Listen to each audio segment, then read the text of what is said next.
येत असेल त्याचा विचार. सुधीर भाऊ. खरं तर महाराष्ट्रागा शोभणारा निर्णय, क्रांतीज्योती सावित्रीबाई फुलेंच्या महाराष्ट्रागा शोभणारा निर्णय हा 8 जुलै 2024 गा शासनाने घेतला. शासनाचं अभिनंदन. पण अध्यक्ष महाराज, निर्णय झाल्यावर ज्या काही अडचणी आहे त्या सोडवण्याच्या दृष्टीने मान्य मंत्री महोदयांनी अतिशय सकारात्मक उत्तर जरी दिलं असलं तरी बात सही है मगर दूध में थोड़ा दही है. अडचण काय ते अध्यक्ष महाराज की या विद्यार्थिनींना क्रांतिकारी निर्णय, म्हणजे ज्या निर्णयाने आमच्या महाराष्ट्राचा गौरव वाढेल, पण या ठिकाणी त्यांना संस्था चालकांवर दबाव टाकून, दादागिरी करून, FIR करून आपण जर सांगितलं की आम्ही पैसे पाठवणार नाही पण तुम्ही शिकवा, तर हे काही महाराष्ट्राचा गौरव वाढवणार नाही. मग याला काय केलं पाहिजे? खरं तर आमचे चंद्रकांत दादा अतिशय अनुभवी आहे आणि विद्यार्थी क्षेत्रामध्ये त्यांचा एवढा अनुभव बोटावर मोजण्या इतक्या लोकांमध्ये आहे. डॉक्टरेट ऑफ स्टुडंट प्रॉब्लेम याच्यामध्ये डॉक्टरेट आहे. तर पहिला निर्णय मंत्री महोदय, वित्त विभागातून तुम्हाला पैसेच दिले जात नाही, तुम्ही आकडे काढा. जो निधी आउटले मंजूर होतो तो वितरितच होत नाही. तर पहिला मुद्दा की तुम्ही निगेटिव्ह ट्रेझरी सिस्टीमचा आग्रह का करत नाही? पुन्हा पुन्हा फायली पाठवायच्या. तर तुम्हाला स्वतःला अनुभव आहे की अनेक अधिकाऱ्यांचे मुलं मुली ऑस्ट्रेलिया, न्यूझीलंड, लंडन, अमेरिका शिकतात आणि महाराष्ट्रात गरीब मध्यमवर्गीयाचे पोरं शिकतात. त्यांना निधी देताना असं वाटतं की जसं काही यांच्या घरचा पैसा देतोय, यांची घरं विकतोय, सोनं विकतोय. SNDT युनिव्हर्सिटीचं चांगलं उदाहरण आहे. मुलींच्या शिक्षणासाठी करतोय. पैसे देताय का? 200 कोटी बजेटमध्ये आहे, वितरित नाही केलंय. CM साहेबांनी सांगितलं. म्हणजे कधीतरी याच्यावरही मला बोलायचंच आहे की तुमची पोरं शिकतील न्यूझीलंड, अमेरिका आणि आमच्या गरिबांच्या पोरी शिकायच्या असेल तर तुमच्या बापाचा पैसा आहे का वितरित करताना? आणि म्हणून मंत्री महोदय, तुम्ही निगेटिव्ह ट्रेझरी सिस्टीम करणार आहात का? AI चा उपयोग प्रदर्शनी, एक्झिबिशन, मग शिक्षण क्षेत्रात AI चा उपयोग नाही करता येत का? की तुम्हाला आर्टिफिशियल इंटेलिजन्स, कृत्रिम बुद्धिमत्ता, कारण आता माणसाच्या बुद्धिमत्ता कमी झाल्या, आता आपल्याला आर्टिफिशियलच वापरावी लागणार आहे.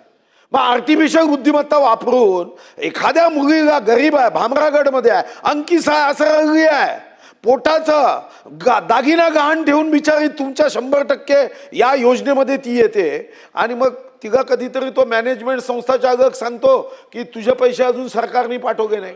अध्यक्ष महाराज, सरकारचे पैसे एकदम परफेक्ट टाइमला जावे यासाठी आर्टिफिशियल इंटेलिजन्सचा उपयोग करता येणार नाही का?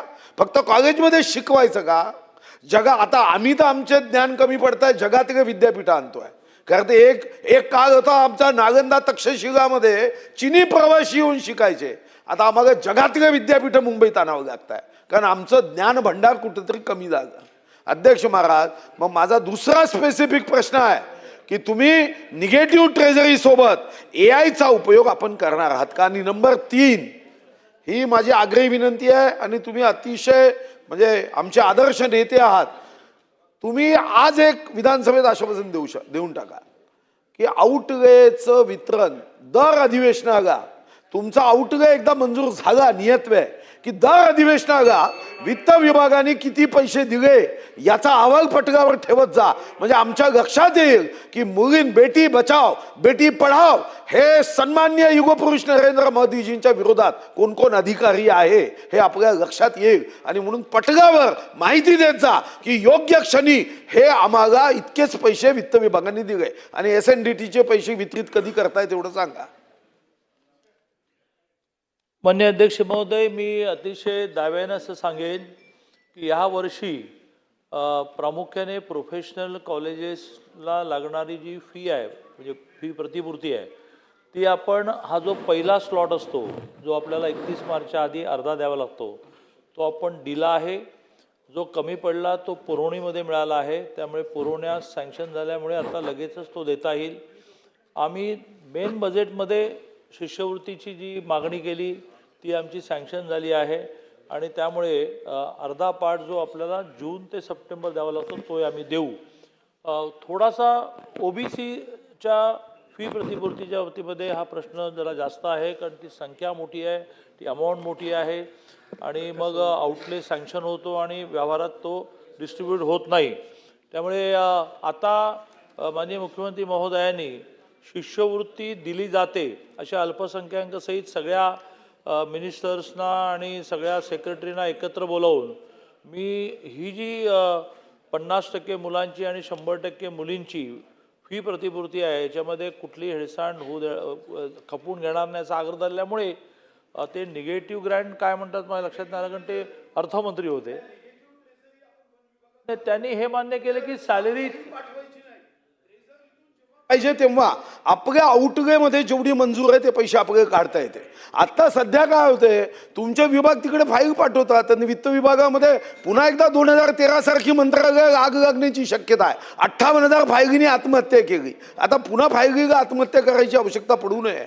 तुम्ही निगेटिव्ह ट्रेझरी सिस्टीम विद्यार्थ्यांच्या शिक्षणासाठी लावलीच पाहिजे, म्हणजे पैसे तुम्हाला ताबडतोब काढता येतात.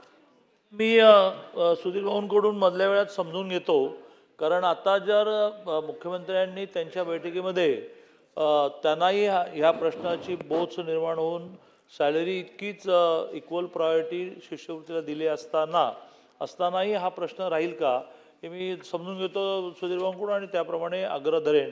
एक सगळ्यात महत्त्वाचा मुद्दा जो मला ह्या निमित्ताने सुतोवाच करायचा आहे की जसं तिची फी माफ करतो, मी सगळ्यांना अपील करतो की ज्या ज्या कॉलेजेसमध्ये हे होतं आहे की ते जूनला विदाऊट फी ॲडमिशन देत नाही, तुम्ही यादी द्या. ते सगळ्या ठिकाणी मी डायरेक्ट जायला तयार आहे आणि डायरेक्ट ऑन स्पॉट ॲक्शन घेऊन टाकू आपण, कारण हे करताच येणार नाही. हां, त्यांना परवडत नाही वगैरे हा जो सुधीरभाऊंचा मुद्दा म्हणला तो आहे, तो हळूहळू जवळ आणू. जसं आता आम्ही पॉलिटिक इंजिनिअरिंगची 100% दिली, काही अडचण येणार नाही. दुसरं मी सुतोवाच करतो की जशी फी माफ झाली, अदर फी पण आपण ट्युशन फीच्या पोटात टाकण्याचा प्रयत्न करू आणि तिला सुद्धा मॉनिटर करू. परीक्षा फीचा जो त्यांनी टेक्निकल मुद्दा सांगितला तो लगेच पाहतो. हॉस्टेलच्या बाबतीत सांगितलं की दरमहा 6,000 रुपयाचा निर्वाह भत्ता सुरू केला, तसं 2,000 रुपये सरासरी तिला एक ॲडिशनली मिळावेत, ज्याला कमवा शिका म्हणतात. याची संख्या खूपच नगण्य आहे.